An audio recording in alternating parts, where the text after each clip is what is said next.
বৈষম্য বিরোধী ছাত্র আন্দোলনে গেল ৩১ জুলাই রাত ১:৩০টার দিকে উত্তর মুগদাপাড়ার বাসা থেকে বের হয়ে আর বাড়ি ফেরা হয়নি সাংবাদিক হাসান মাহমুদের। পরে খিলগাঁও থানায় হত্যা মামলা করেন তার স্ত্রী। আসামি করা হয় সাবেক প্রধানমন্ত্রী সহ ৩৫ জনকে।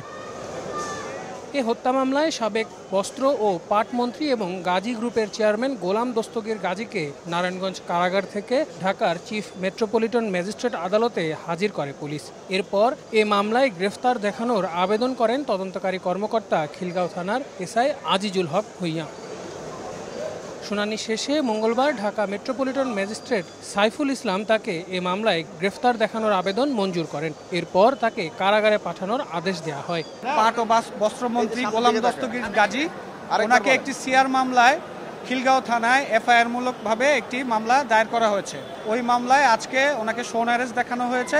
আমরা কোনো জামিনের আবেদন করিনি, ওনাকে সিডব্লিউ মূলে জেল হাজতে প্রেরণ করা হয়েছে। আজকেই তাকে শোন অ্যারেস্ট দেখাইছেন, সেজন্য রাষ্ট্রপক্ষ রিমান্ডের বা অন্য কোনো আবেদনের সুযোগ পান নাই। পরবর্তীতে রাষ্ট্রপক্ষ থেকে রিমান্ডের আবেদন করা হবে। অর্ধেক পাউডারে দ্বিগুণ উজ্জ্বলতা, নতুন রিন অ্যাডভান্সড অর্ধেক পাউডারে দ্বিগুণ উজ্জ্বলতা। এদিকে জাতীয় সংসদের সাবেক হুইপ মাহবুবা বেগম গিনি এবং ভোলা ৪ আসনের সাবেক সংসদ সদস্য জ্যাকবকে আদালতে আনা হয়েছে।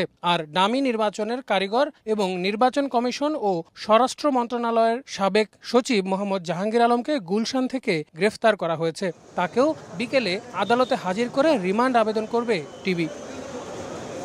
আল আমিন তুষার, সময় সংবাদ, ঢাকা।